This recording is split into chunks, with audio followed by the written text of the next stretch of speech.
Supreme court میں کون سا معاملہ پڑا ہے؟ بابری مسجد کا معاملہ پڑا ہے. سپریم کورٹ میں کون سا معاملہ پڑھنے والا ہے یہ ہمیں اندازہ نہیں. ایون کی جامعہ ہدایت زمین کا معاملہ سپریم کورٹ نے پڑا ہوا ہے. ہمارے پاس نہ وکلا ہیں نہ ججز ہیں, ہمارے پاس کچھ نہیں ہے. تو آپ یہ بتائیے اتنے اہم پروفیشن کو, اتنی اہم فیلڈ کو مسلمان کیوں چھوڑ دے رہے ہیں؟ میرے عزیز ساتھیوں, میں نے مولانا سے بھی درخواست کی ہے آپ سبھی لوگوں سے کہ راجستھان میں 2-3 معیاری لا کالجز کا قیام ضرور کریں, اور نہ کر پائیں تو دعا کر دیں کہ کوئی اللہ کا بندہ نکلے اور 2-3 معیاری لا کالجز بنا دیں. تعلیم کے اوپر بات ختم کر کے جا رہا ہوں. مان لیجیے ایک فارمولا میں دے کے جا رہا ہوں, 6 پوائنٹس ہیں فارمولے کے. مان لیجیے آپ ادارہ قائم نہیں کر سکتے, ہر آدمی ادارہ نہیں قائم کر سکتا. آپ کیا کر سکتے ہیں؟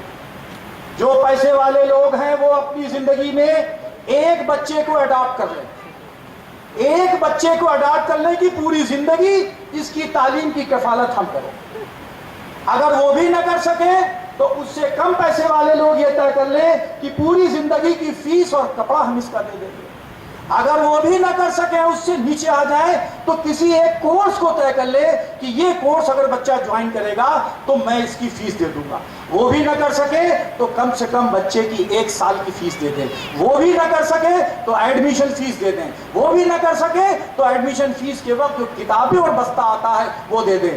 آپ کہیں گے شکیل سمدانی صاحب بڑا اچھا فارمولا بتا دیا, لیکن ایک غریب ہے جس کو کھانے کو نہیں ہے, جو جاہل بھی ہے, وہ کیا کرے؟ اس کے لیے بھی میں بتاتا ہوں فارمولا. وہ اتنا اور سب سے بڑا ہتھیار استعمال کرے, وہ گھر میں بیٹھ کے دعا کرے کہ یا اللہ تعالیٰ مسلمانوں میں تعلیمی شعور پیدا کر دے. He can do this. دعا تو مسلمان کا سب سے بڑا ہتھیار ہے, لیکن دعا ہی نہیں مانگتے ہم. جمعے کی نماز ہوتی ہے, نارتھ انڈیا کا مسلمان 2 رکعت فرض کے بعد ایسے مسجد سے بھاگتا ہے جیسے بم بلاسٹ ہونے والا ہو یا فائرنگ ہونے والی ہو. ساؤتھ میں جاؤ میرے بھائی, 1, 2, 4 لوگ جمعے کی 2 فرض کے بعد نکلیں گے. ہمارے یہاں بہت تھوڑے سے لوگ, 10% لوگ فرض نماز کے بعد نوافل اور سنتوں کا انتظام کرتے ہیں. 90% سے زیادہ مسلمان بھاگ جاتا ہے. آئیے ہم یہ طے کریں جو امام صاحبان ہیں کہ خطبے میں اس بات کی اہمیت کو ڈالیں کہ 14 رکعت پڑھ کے جاؤ یا 12 رکعت پڑھ کے جاؤ, یہ 10 منٹ بچا لو گے تو شاید 10 سال تک دھکا کھانا پڑے. اس لمحے کوئی دعا ہو جائے تو 10 منٹ نہیں, 10 سال نہیں, 100 سال کی پریشانی ہو سکتا ہے دور ہو جائے. تو دعا کو بھی ہتھیار کریں. اور مجھے بڑی خوشی ہے کہ اسکول کی بچیوں نے انگریزی میں, انگلش میں جو انٹرنیشنل لینگویج ہے, 2 ہی انٹرنیشنل لینگویج ہیں, انگلش اور عربک, دونوں کے یہاں بہترین نظام ہے.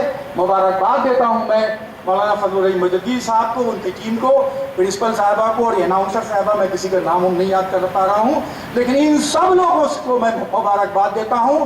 اور یہ بچیاں جنہوں نے یہاں پہ پرفارم کیا انگریزی میں, اس کے لیے مبارکباد دیتا ہوں. اور چونکہ وقت کی کمی ہے ورنہ آدھا 1 گھنٹہ اور بول سکتا تھا, میں اپنی بات کو صرف ایک شعر پہ ختم کر رہا ہوں, وہ بھی مولانا صاحب کی خدمت میں پیش کر رہا ہوں.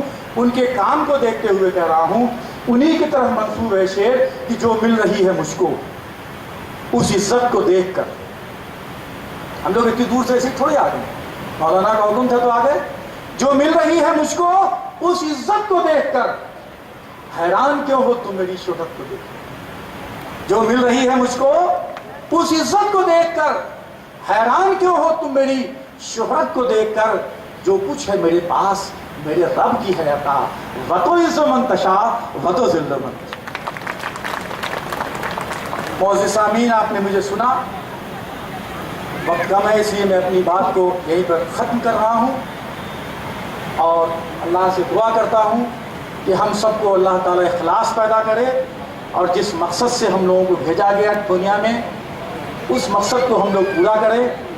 میرے بولنے میں, میری گفتگو میں کوئی بات آ گئی ہو, کوئی غلط ہو گئی ہو تو میں اس کے لیے سب دل سے معافی مانگتا ہوں.